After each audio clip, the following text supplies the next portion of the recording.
It's new pen day and I'm so excited to share this one with you guys. I bought this from Atlas Stationery, but not out of their shop. So I actually bought it from their experienced pen sale. They do this once a month.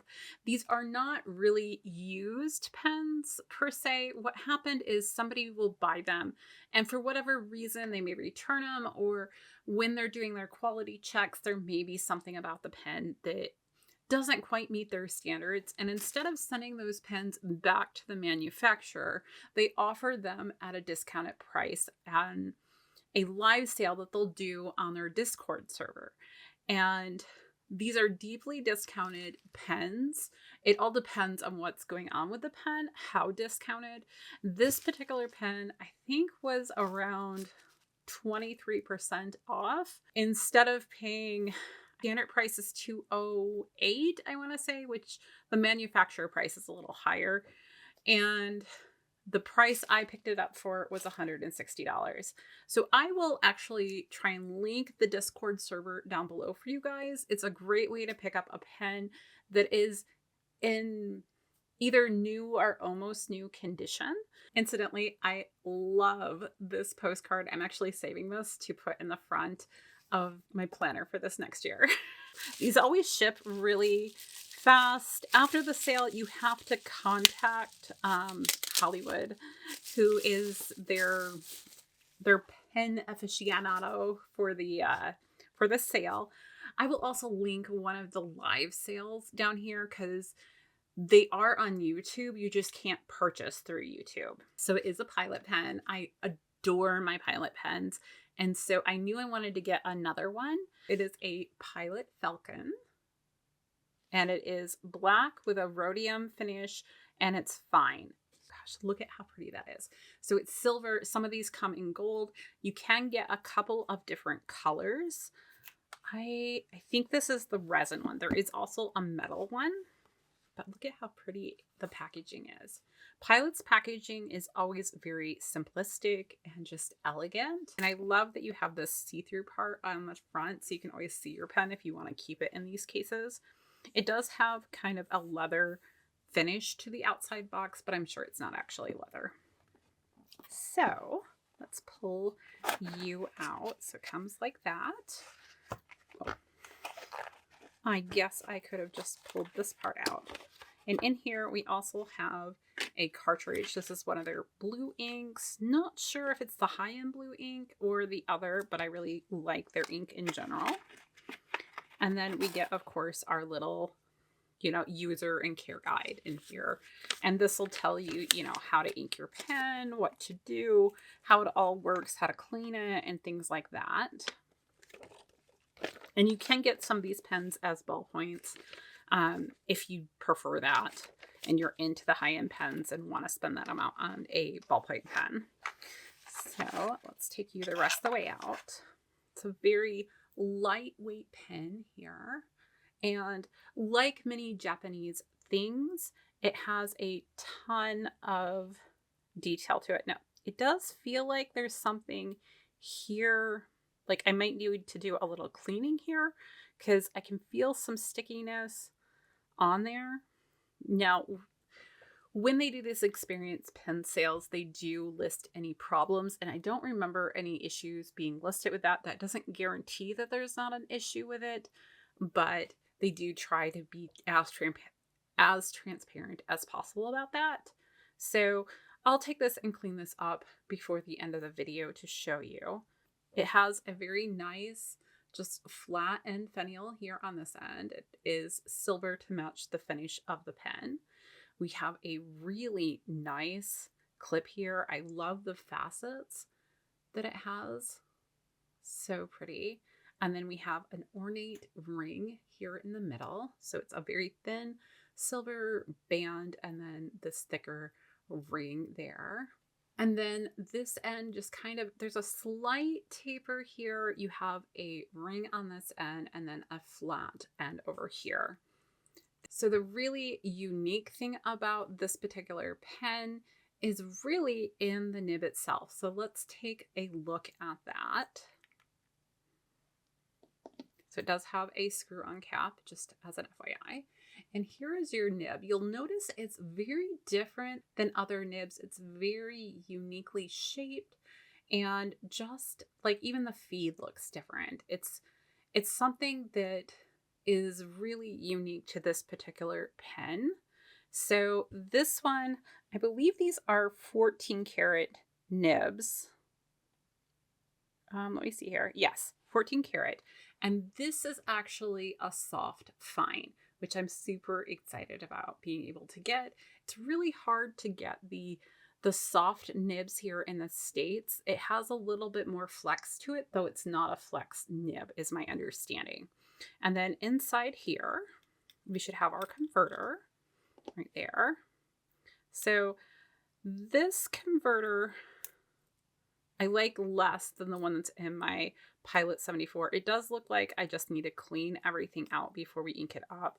There is some moisture in there as well. So they probably cleaned it at the shop, and it just maybe didn't have enough time to air dry. So when you do get one of these, I do suggest opening it sooner than later and just making sure you clean all your components on it. And there is a little bit of a cap in here to keep everything all nice and clean and stuff. But let's go ahead and see size wise, how does it compare to some of my other pens? I think the logical first place to go is, how does it compare to my Pilot 74? Now, this is another pen that I picked up via that Experience pen sale. The Pilot pens are just so amazing. And size-wise, the 74 is just maybe that cap size taller, I think.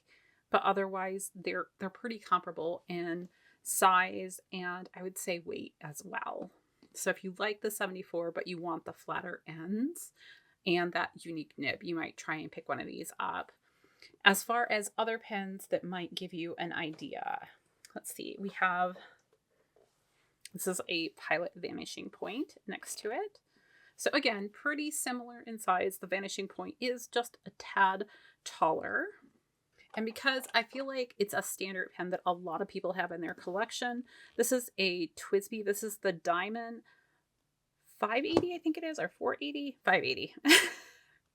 And again, very similar in size. The 580 is just a hair taller, but it gives you a good idea and good reference point, I think. And let's see. Here is a Sailor. This is the Pro Gear Slim. And that's quite a bit smaller. Let's see, last one, let's do Estabrook. So this is an Estabrook SD, another really popular pen. And the SD, at least capped, is quite a bit longer. Now, uncapped, and it does post really well. I tend not to post my pens just because of how I don't like having the additional weight at the back, but let's see how these guys compare unposted. I don't know the nib size, honestly, but they're pretty close in length to the SD, at least the unposted part. It's not really something I can do with the Vanishing Point because you're just clicking a button, but here is the Pilot 74 next to it, uncapped. Sorry, they want to roll for me, so I'll try and hold them in place a little bit. Maybe. That is the nice thing about putting the cap on, is it does kind of prevent that rolling from happening. So I would say those are pretty darn close in size.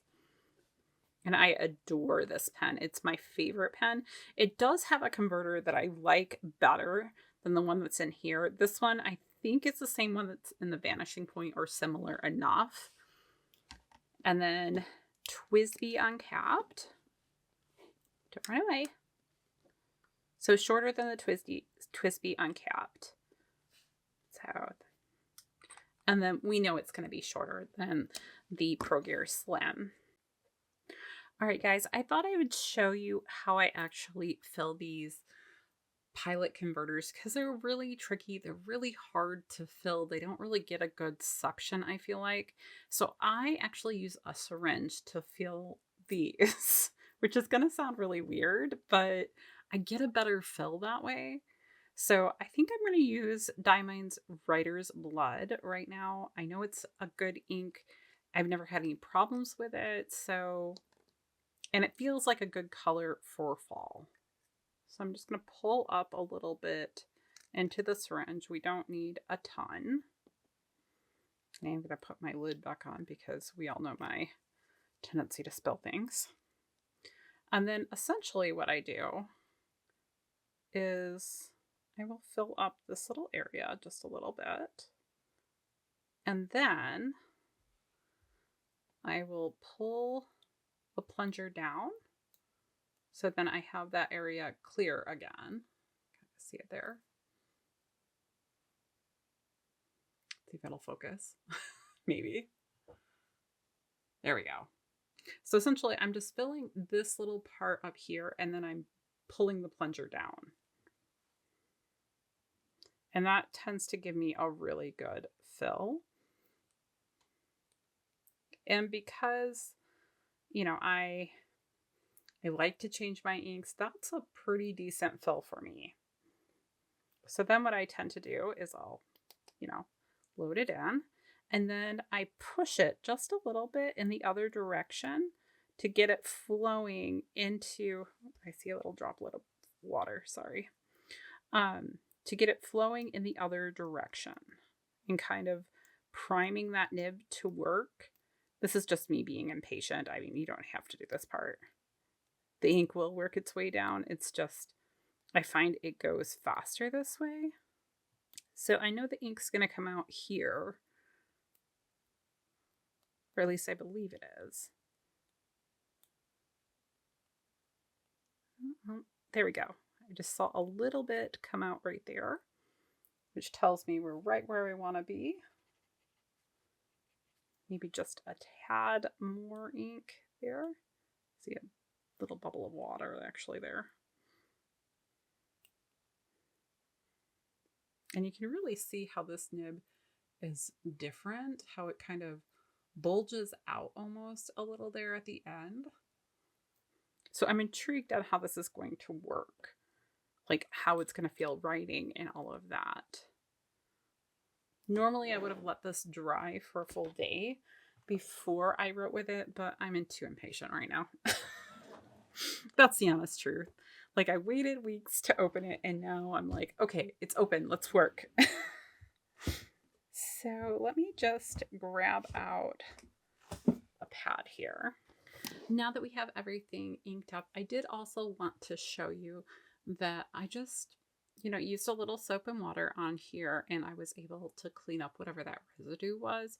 There are a few little remnants kind of underneath the clip here, and I'll just spend a little more time, just not today because I want to show you guys this pen and everything. So we've inked it up with Diamine's Writer's Blood here, and let's see how it writes.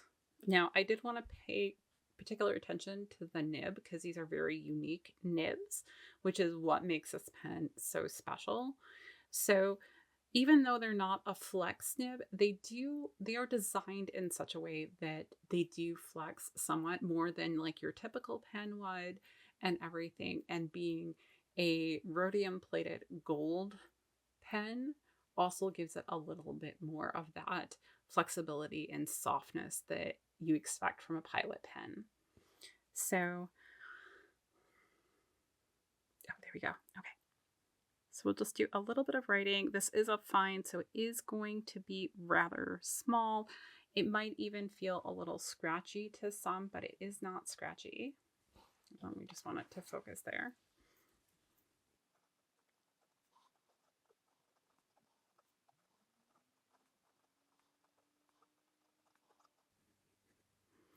So what I will say is that it does have a little bit more feedback than my Pilot 74. This is the smoothest pen I own. It is an amazing pen to write with. It is also a fine nib, but it doesn't have the same feedback this does. It's somewhere between your normal Pilot smoothness and I would say a Sailor. So I would definitely think this may not appeal to everybody. It might also be the fact that this is a fine nib and not like a medium or a stub or anything like that, or broad. So as far as like the width of this pen, I'm going to guess, and we'll measure it here in a second, but my guess would be that this is somewhere around the 0.3 mark, at least in that direction. Now going down, you can get that smaller line. And if you push just a little bit, you can get just a slightly bigger one. I wouldn't push too much because, you know, it's not actually a flex nib, but it does have some of that give in it. As far as quick writing, does look like it does pretty good for there, but lacks a little bit right in there. Like it doesn't quite want to keep up as well as some of my other pens do. So just a FYI.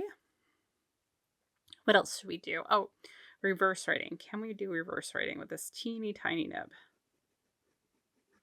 We can, but it is so fine. I don't know that I would want to. So let's look at this line width a minute and see if I'm right that we're around 0.3. I think so. I think that looks pretty much on par. We might even go down to a 2.5, but it's in that ballpark. And then for vertical lines, that one feels more like a 3 to me. And this wider one over here is, I think, a 4. So you get a little bit of that line variation in there. And I don't know, I really like the new pen. I think it's going to be fun to experiment with.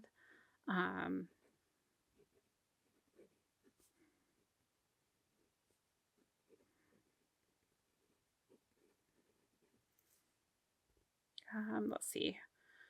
I'm always running out of things to say, you know.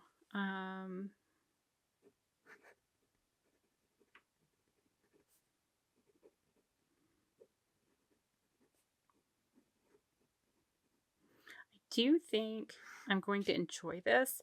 It's probably not going to take the place of my 74, but I like having it in my collection. I think it's a cool pen. I like that it's a classic black, and I actually usually prefer silver over gold. So that kind of plays in there for me as well.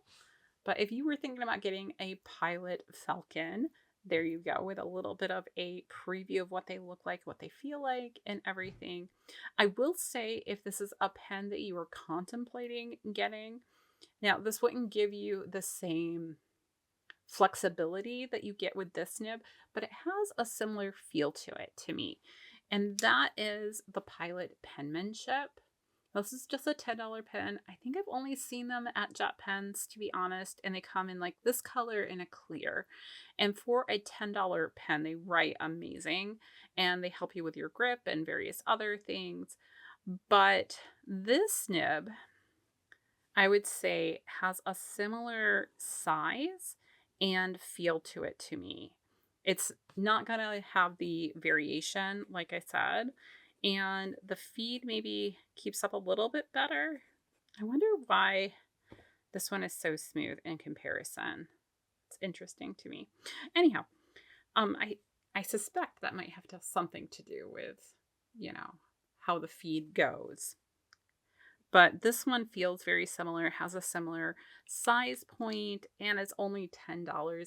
It's not a gold nib. It's just a, you know, normal scale nib, but very nice. If you are interested in this pen, I will leave my affiliate link to it down below for Atlas Stationery and my discount code, which is Jessica10, which I don't know if it works on this pen. I think it does, but I can't remember what pens are exempt. I know Esterbrook's are, but there's some other ones in there as well. But go ahead and try it out. Maybe it can save you a little bit. And that's all we have for today. I hope you guys enjoyed it. And until next time. I'll see you real soon.